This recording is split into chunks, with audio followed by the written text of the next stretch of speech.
ब्रह्मानंदं परम सुखदं केवलं ज्ञानमूर्ति द्वन्द्वातीतं गगनसदृशं तस्मस्यादिलक्ष्यम् एकं नित्यं विमलमचलं सर्वधी साक्षिभूतम् भावातीतं त्रिगुणमुरहितं सद्गुरुं नमामि। ओम अखंडानंदोदाय संतापहारिणे सच्चिदानंदरूपाय तस्मै श्री गुरुवे नमः। तस्मै श्री गुरुवे नमः। सभी प्रेमी भक्त कृपया ध्यान से सुनिए। रघुनाथ भगवान का सच्चा दरबार है और दरबार तो हमारी मान्यताओं के ऊपर निर्भर है, लेकिन इस दरबार को मानो या न मानो, अलखनाथ भगवान हमेशा हाजिर हैं और देवता लोग हाजिर हैं या नहीं है ये तुम्हारी मान्यता के ऊपर है। तुम अपने भाव के अनुसार उनको हाजिर करो तो तुम्हारे भाव के अनुसार हैं वो, और क्योंकि वो तुम्हारी मान्यता के ऊपर प्रकट और अप्रकट होते हैं। लेकिन ये अलखनाथ भगवान, इनको मानो तो भी है, ना मानो तो भी है। जैसे घर में तुम्हारे खजाना रखा हुआ है और उस खजाने का तुम्हें पता नहीं है, तुम कटोरा लेकर के भीख बाहर मांग रहे हो, खजाना तुम्हारे घर में भरा हुआ है। अगर तुम्हें पता लग जाएगा कि खजाना हमारे घर में है तो कटोरा लेकर के आप बाहर भीख नहीं मांगोगे। इसी प्रकार से अगर तुम्हें अलखनाथ भगवान के दरबार के बारे में पता लग जाएगा कि अलखनाथ भगवान हमेशा हाजिर रहते हैं और हमेशा प्रकट रूप में है, यही सबके आधार है, इनका ना आदि है ना अंत है। विधि हरिहर जब को ध्यान धरत है मुरजन सहस 88, सो प्रभु तेरे घट माही अलख पुरुष अविनाशी। जिसका ब्रह्मा विष्णु महेश भी ध्यान धरते हैं, वो परम पिता परमात्मा हमारे इस मानव मंदिर के अंदर विराजमान है, जिनके होने से 10 इंद्रियां प्रकाशित होती हैं, 5 प्राण प्रकाशित होते हैं, जिनका रोम रोम प्रकाशित होता है।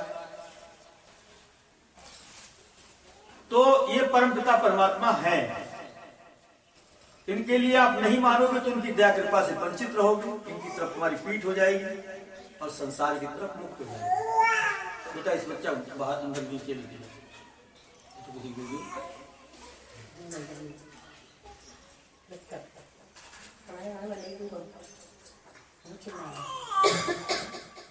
दरबार की अलखनाथ भगवान की दया कृपा चाहिए तो इनकी दया कृपा छल कपट और चालाकी से आप प्राप्त नहीं कर सकते।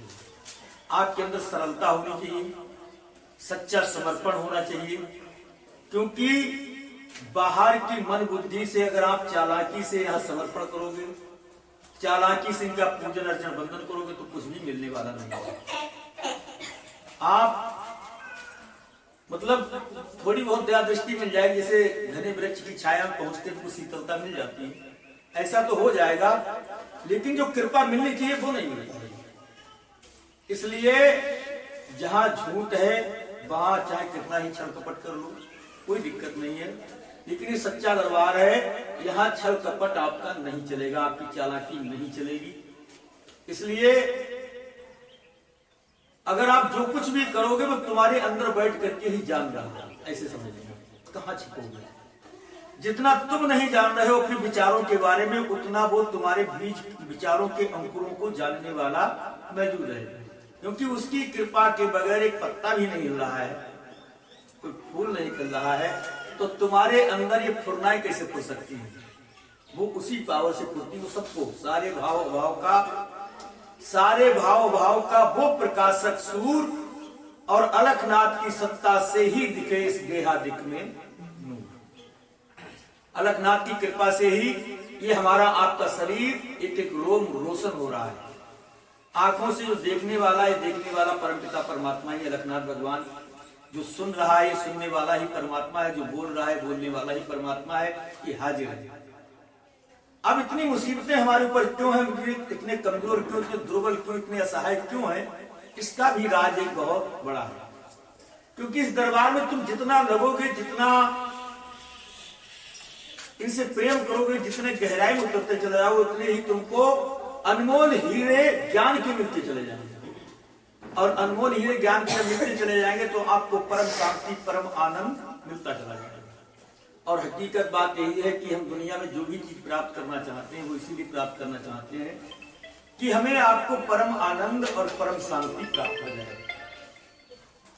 लेकिन वही चीज हमें आपको प्राप्त नहीं हो पा रही है। हम कर्म पर कर्म करते चले जा रहे हैं, भागते चले जा रहे हैं संसार की तरफ, सोचते हैं कि ये चीज प्राप्त हो जाएगी तो शायद आनंद और शांति मिल जाए, धन प्राप्त हो जाएगा तो शायद आनंद और शांति मिल जाए, कोई पद प्राप्त हो जाएगा तो शायद आनंद और शांति मिल जाए।